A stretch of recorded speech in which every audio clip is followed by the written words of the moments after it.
Sir, no sound. Okay, Shoma, I like to share that, Farah, here is Okshita Bindal. Okshita, Okay. she will be the academic assistant for this particular course. Okay, Back. so she will manage the course. Once upon a time, she worked in Niti Ayog. Oh, Yeah, very nice. she is basically economics, and she has done good work on economics. I have seen her first time in Chandigarh. Once upon a time, I was invited to give uh, lecture on uh, the art studio. At that time, I met her. After that, I met her repeatedly, and I observed that she has very good interest in behavioral economics. Once upon a time, I invited her to give one Sunday webinar on behavioral economics. Okay, And sir. I have noted that is uh, many people, they uh, liked her presentation in the YouTube. Therefore, I requested her to be the academic assistant of this 3-month course. So now I am requesting Okshita to say a few words about the course, and after that I will teach. Hello, Okshita. Yes, good evening, sir. Good evening. Thank you so much for such a wonderful introduction. This course has been prepared by Roy sir only for the students of economics and psychology who are looking forward to enhance their knowledge base and get a better understanding on how financial decisions are being examined and influenced by our intuitions. And these intuitions may be right, may be wrong. And how can we change our perspective towards a better decision making? Maybe we'll also include some part of how unconscious or conscious decisions are made by animals as well, and they are sometimes better than humans or equivalent to humans. I think that is right now enough. And as we learn forward, then we can understand it more in a more better way rather than just uh, going to a decision without thinking or without bringing an conscious effort to it. Okay, thank you, Thank Okshita. you. So Okshita has pointed out that is some unconscious factor that is also playing. For example, if we have the oral fixation, there is a high chance to purchase Cadbury. There is a high chance to purchase alcohol.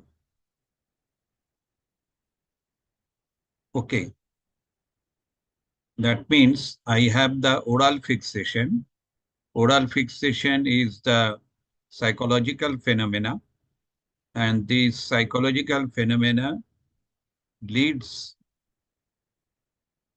us to purchase Cadbury, ice cream, Cadbury, and later on some cold drinks, After that, the alcohol addiction, smoking behavior, that is later on. But initially, you will find that is the preference for Cadbury. That means some psychological phenomena, they are acting on our purchase decision.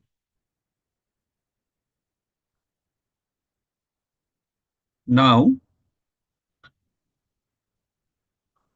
first we have to understand what is economics. So, economics refers to, I'm sharing the Google Classroom.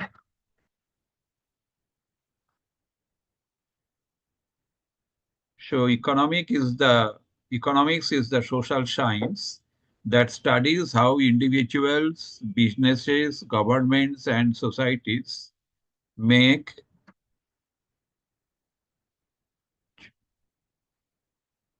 choices to allocate scarce resources such as time, money, and raw materials. Okay.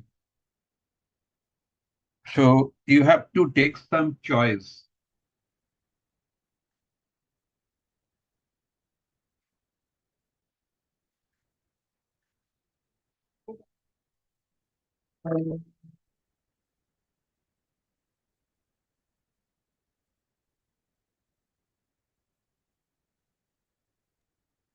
Is there no voice now?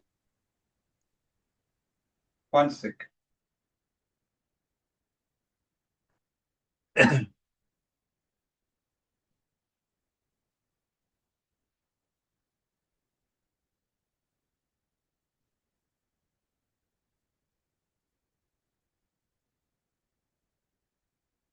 There is a hierarchy of needs. Okay. That is the Maslow's need hierarchy. In that need hierarchy, you will find that is our first need is physiological. Second need is security. Third need is social. Fourth need is esteem. And fifth one is the self-actualization. Okay. Now the question is, when you are making any choice for the scarce resource, at that time, your choice is controlled by the need hierarchies. Okay. So these need hierarchies, they are playing critical role. Sometimes your choice is guided by the values. You have certain values. Therefore, you are guided by those values. Now, initially, people are thinking that is, if the supply is less, that means the demand will be high.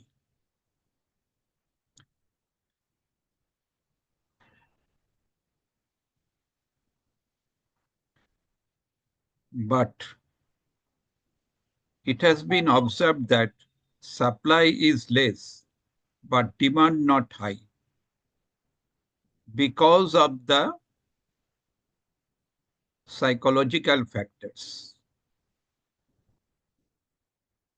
Now, currently,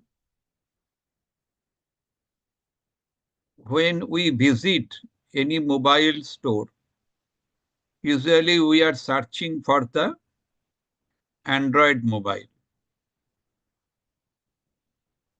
Okay. Once upon a time, we are searching the Nokia.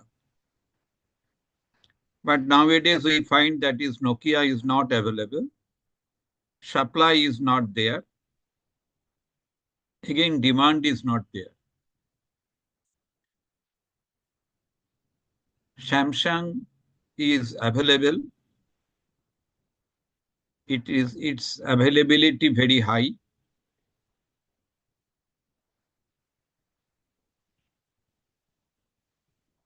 And you want to purchase Samsung. So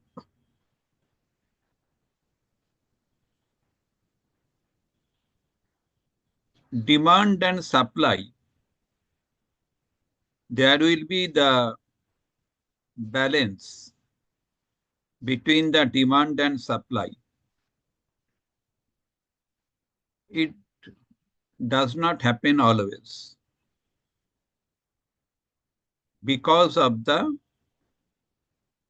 psychological factors.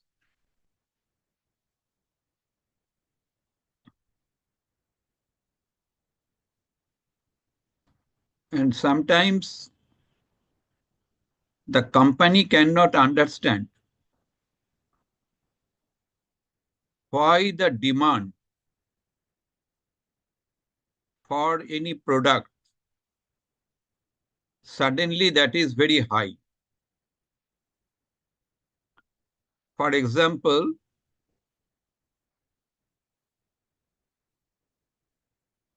when Videocon washing machine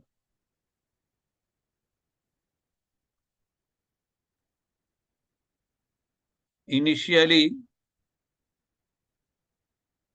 installed in India,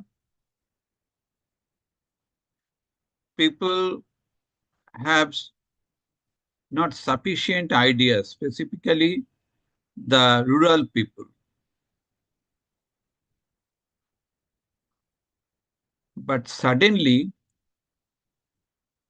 the company observed that in Rajasthan, many people they are purchasing Videocon washing machine.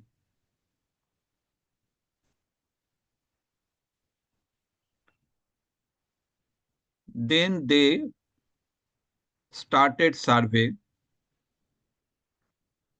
and finally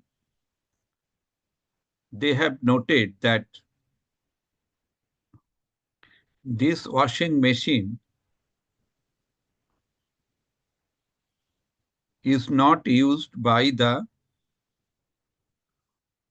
rural women for washing purpose, but making kheer.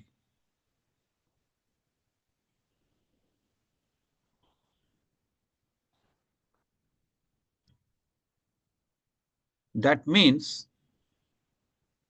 the perception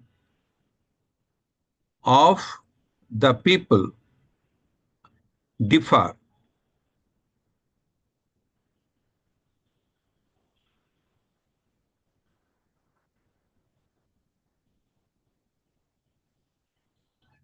From the assumption of the company.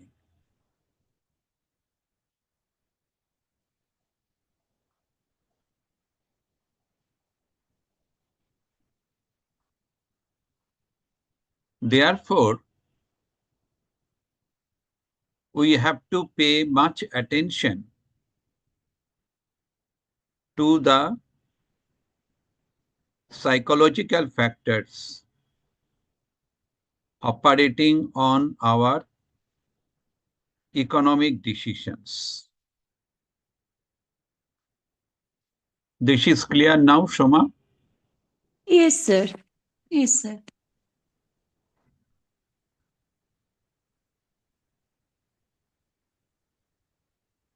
A farmer has a limited amount of land. The farmer must decide whether to grow wheat or rice. Growing wheat might earn more money, but growing rice might meet the community's food needs better. The farmer analyzes the costs, benefit, and available resources to make the best decisions. This scenario reflects the core economic problems, making choices under conditions of scarcity. So under the condition of scarcity, you have to make the economic decision.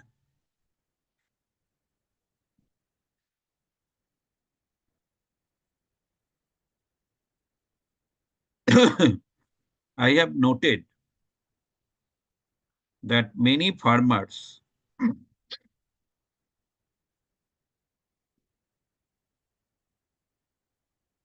they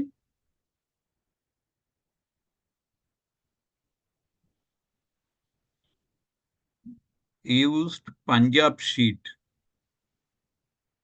potato seed in Shingur villages. Shingur.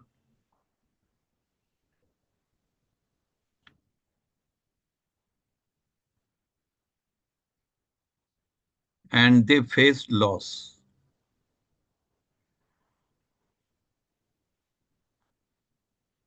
Therefore, they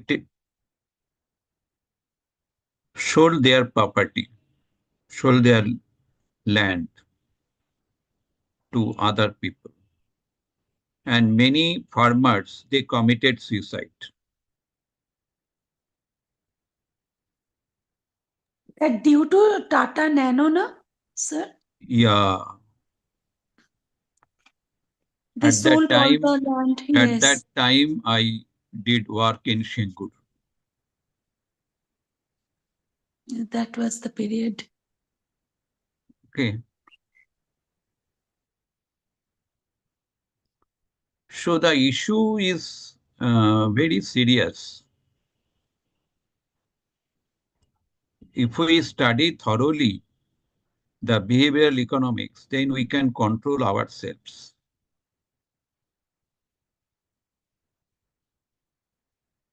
When I worked in jute mill, at that time,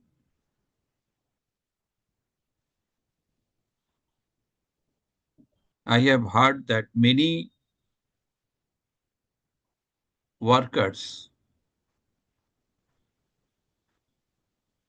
they lost their finger only to get the money for the wedding of their daughter.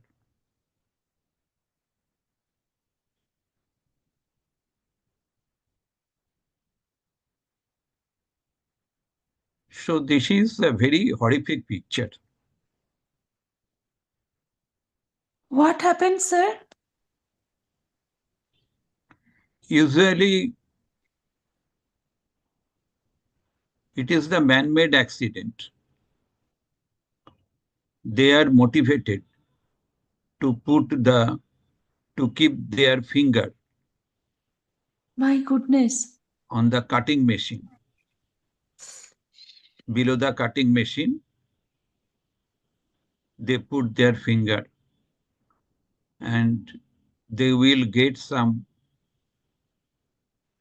due to the accident, they will get some money. And based upon, through that money, basically,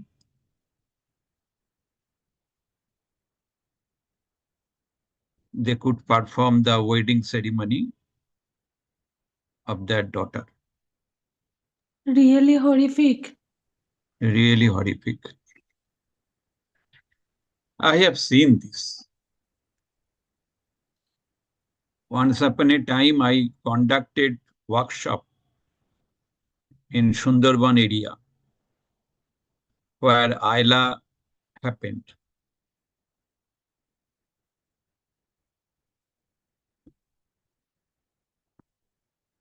The workshop theme was prevention of suicide.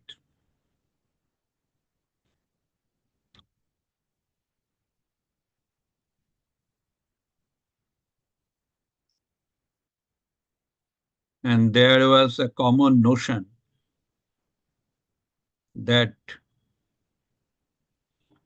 farming means loss and service means gain, earning. So they are confused about the farming.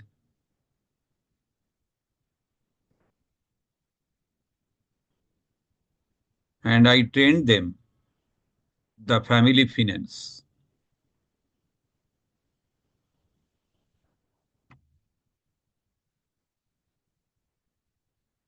how to calculate the family finance. I trained them. And after 3 months, I visited that area. And everybody told me that is now they are thinking that farming does not mean loss, but it is profitable.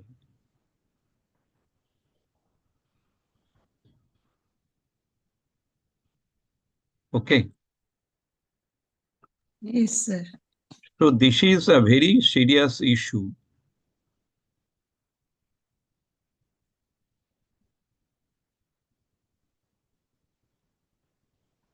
Specifically, prevention of economic loss, prevention from suicide, etc.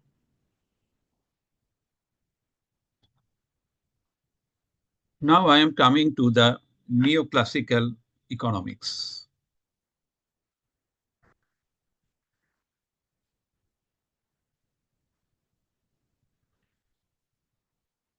Neoclassical economics assume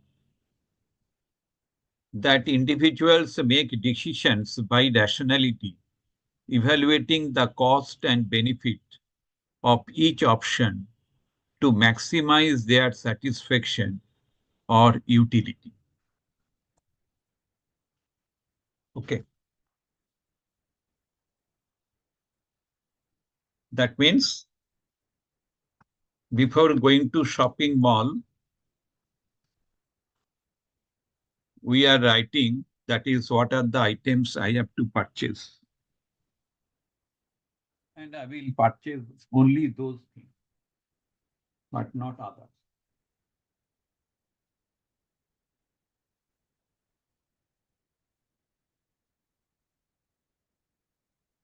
Because I have done the cost benefit analysis. So that is the neoclassical economics. It is not based upon the behavioral economics principle. Second one, marginalism. This principle focuses on the importance of marginal changes such as additional cost or benefit of producing or consuming one more unit of a good or service.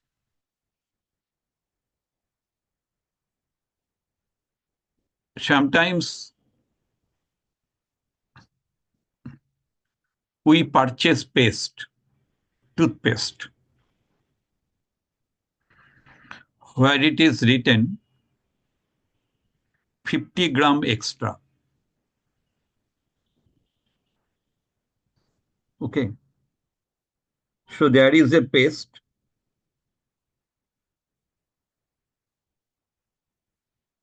It cost 50 rupees. And the 50 gram extra, it costs 55 rupees. So your tendency will be to purchase the toothpaste costing 55 rather than 50. So this is the human tendency. Third one, supply and demand. The concept explains how the price and quantity of goods in a market are determined by the interaction of supply and demand. So price is determined by the supply and demand. Sometimes you will find that is when you are searching for Uber or Ola, usually they are writing that there is a uh, crisis in supply, or there is a high demand of vehicle. Therefore, the price rate is high. Okay. Fourth, perfect competition. A market structure where numerous buyers and sellers exist, all products are identical, and no single participant can influence the market price. So this is the assumption of neoclassical. Market efficiency, the idea that markets are efficient when resources are allocated in a way that maximizes the total benefit to society, often assuming that individuals act rationally and have perfect information.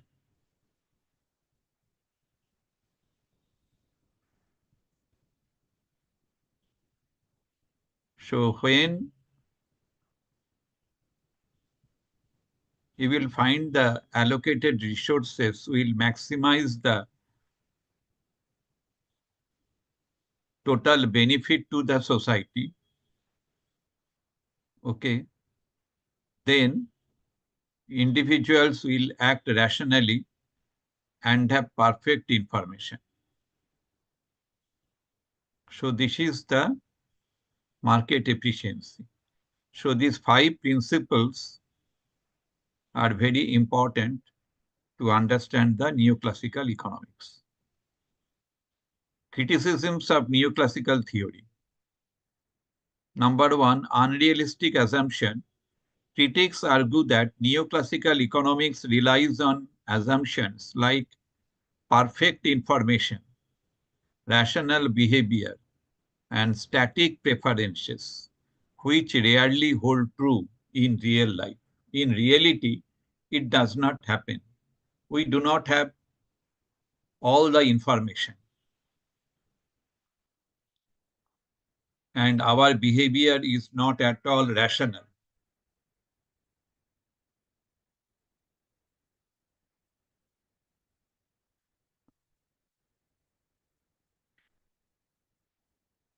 And our preference is not static also,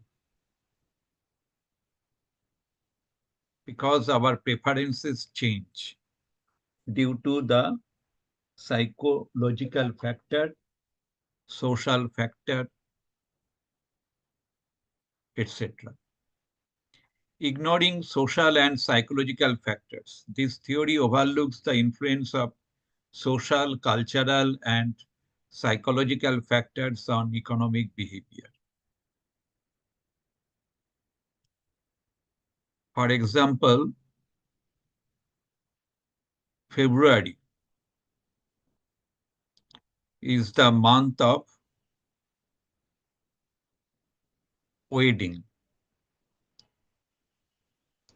Okay.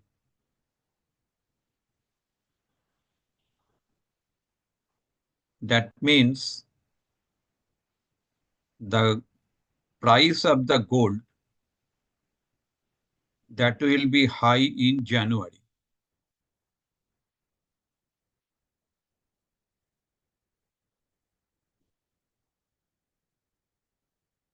Focus on equilibrium.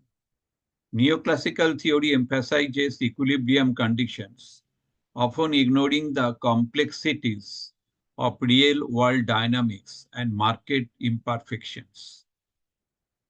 Number 4, inequality. Critics suggest that the focus on efficiency neglects issues of wealth distribution and social justice. Environmental conscience. Neoclassical economics often ignores environmental degradation and the long-term sustainability of resources use.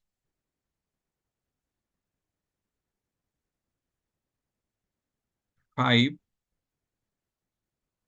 I think it will be 6. Environmental concerns will be 5.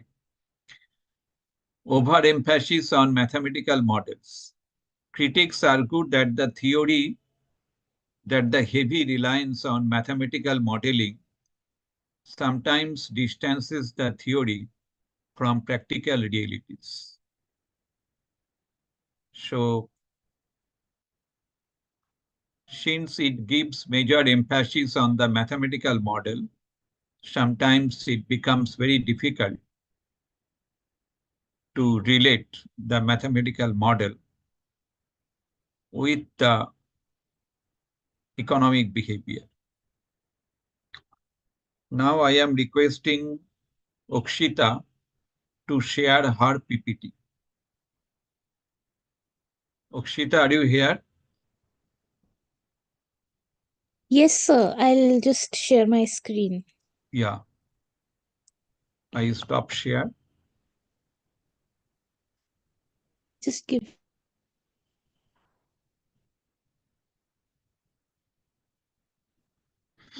Toma, is it clear to you? Sir. Little bit. That is a neoclassical.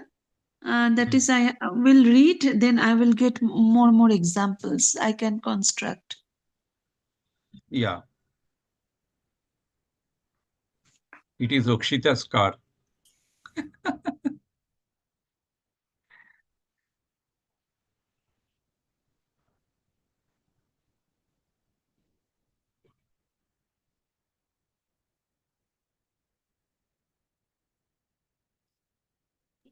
Sir, do you want me to start the Yeah, presentation? you start. Yeah, sure, definitely. Mm, just,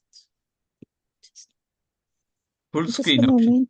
Yes, I'll just start the slide.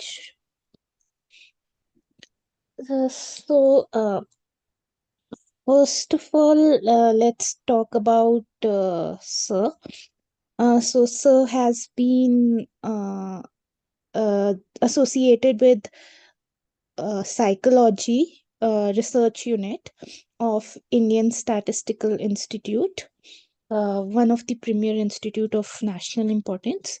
Besides the domain of psychology, he is an expert in tools of statistics, measurements, which is augmented through the use of different statistical tools. He is a master's through varied research studies and trainings he has executed, not limited to. There are a lot of things. As an honorary visiting scientist, he has taught psychology in these statistical students, and currently he is the founder president of Rabindrik Psychotherapy Research Institution Trust, a registered non-profit oriented trust, advanced educational trust with research. So I'll just end the slide shows, and it trust, it is oriented for social welfare through Rabindrik psychotherapy postulates. So I'll start with economics. Like, what is economics? Basically, when we talk about economics, it's said that economics is what economics does. When economists talk about economics, they just end it over here. But uh, if if we have to understand economics, first of all, we are, as already discussed by Roy sir, we have a problem of what to produce. So in an economy or in a society, the first problem is of production, and that and accordingly the decisions related to production, be it for land, be it for money, be it for um, a production of goods, be it of production of services. On a micro level, we study production of individuals. But when we move to macro level, we understand about the production of goods and services which can be used to determine the gross domestic product. So from micro, we move to macro in this production only. Now, the second question that arises is how to produce. So, the how to produce question is what resources shall be used to produce the goods. For example, if I want to produce rice, then what kind of fertilizers do I require? What kind of water do I require? Is the Indian economy still dependent upon seasons? Is it still a gamble of rain?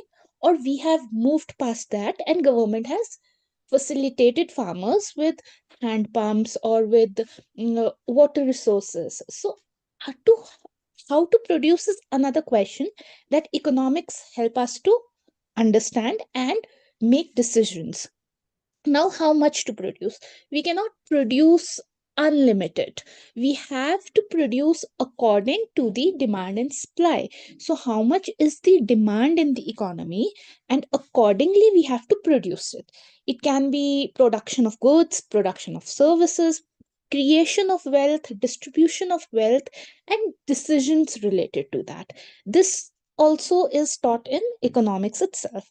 Now the next question, which is a furthermore than what we study till 12th or graduation, the fourth question arises at master's level, like for whom to produce. Now the consumption and decision related to consumption is not something that is only supply side, it is also the production and consumption. So the both the wheels of the economics work in a manner that may or may not be reversed.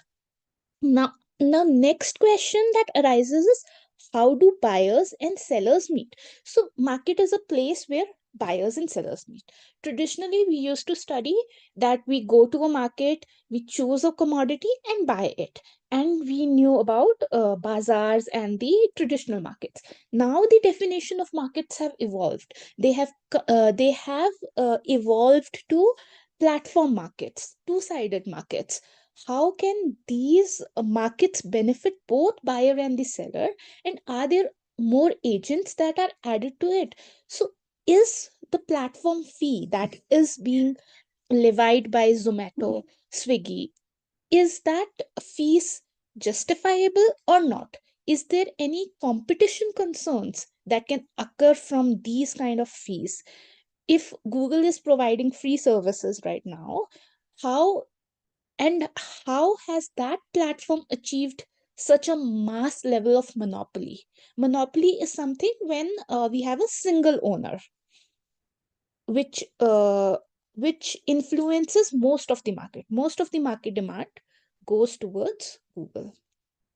So, as we have already discussed, the problem of scarcity arises. We do not have unlimited resources. The choice between if I have 12 hours over a day, in a day, then I have limited time. I have to decide whether I need to exercise, whether I need to cook, whether I need to earn money, whether I need to do something volunteer, or maybe I should go and enjoy with my friends. So there is one common saying in economics: there is no free lunch. So even if when I'm going out with my friends and he or she is paying, then that's not free for me because my time is being utilized over there. So that kind of study is related to this decision making. Now a part of this is being upcoming field is behavior. Now, why do we need to study behavior? Why do we need to study economics and psychology? Why do we need that behavioral insight unit in an organization, because we as humans have limited cognition, we have limited understanding. After 1 hour or 2 hours or 3 hours, our understanding or our cognition abilities may decline as compared to maybe AI. We'll talk about that later, like later.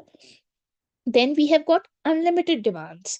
For you have got 10 rupees, but you can buy a chocolate or you can buy a pen from it. Very classic example. That yes, but now there is a condition. I have an examination in 1 hour, so I won't buy a chocolate, I'll buy a pen.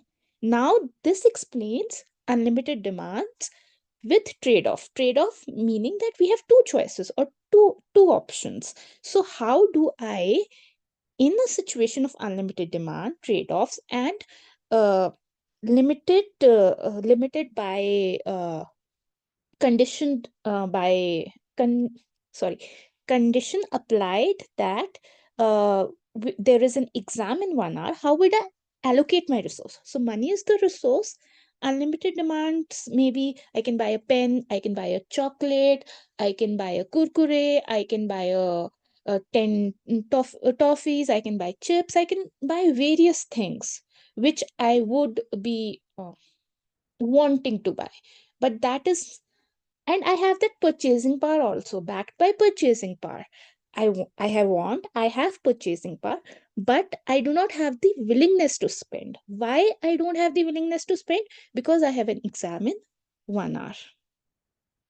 So this is really about economics. What is economics? So if we go on to a book level definition, it's a social science. It's a broad field like social science that studies the production, distribution, and consumption of goods and services. Production, how to produce, for whom to produce, what to produce. First question. Then second question was the distribution part is covered in how much to produce and for whom to produce. And consumption is again covered in how do buyers and sellers meet and what are their consumption choices. It examines how individuals, micro level, businesses, firm level, or we can say it's business economics kind of thing, governments, public policy, and societies as in communities allocate resources to meet their unlimited wants and needs. So wants and needs are wants and needs. There is a thin line of differentiation between want, need, and demand. So when I want something, it's a wishful thinking. When I need something, that is food, clothing, and shelter, that's a need based thinking. And demand is when my want is backed by purchasing power and willingness to spend. So that is demand. Demand has three components. First, I should want it. I want a dress.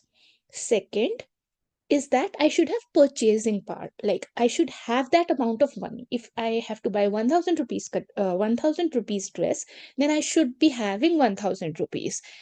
Uh, and then willingness to spend.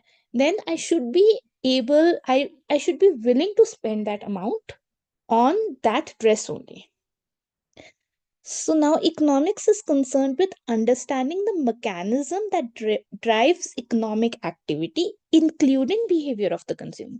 So first thing that we study in economics is consumption function. So that includes the behavior of the consumption. Firms, when we study different kind of how do firms make decision in competition, they can have first mover advantages, they can have monopoly, they can have duopoly.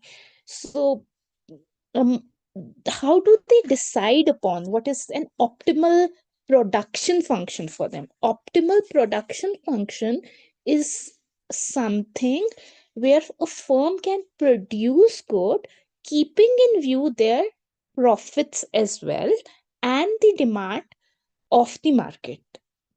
So, including behavior of the consumer, behavior of the firms, behavior of the governments, that is the public policy. How do the governments earn revenue and spend?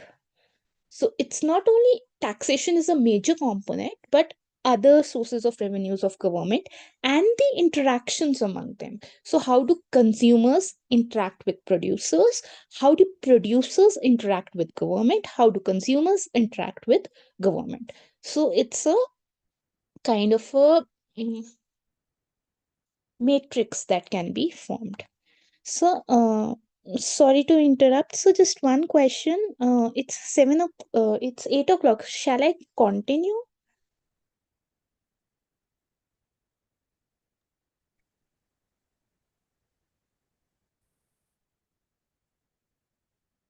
Hello. Hello, Akshita. Yes, sir. Shall I continue for 15-20 minutes more, or we'll continue with it some other day? I think some other day Yes, sure, is definitely. better. So, yes. Whatever you have told, I think Shoma has understood. Yes, sir. Shoma, any question? At present moment, no question, sir. Okay. So, Akshita, please you write down some of the question. Okay. Okay, sir. So that we can understand, that is, the students have understood the issue. Okay. Sure, sir. I'll write some questions. Thank you. Thank you, So sir. now I am closing the session. Thank you, sir. Thank you, ma'am. Yeah, thank you. Thank you so much. Okay.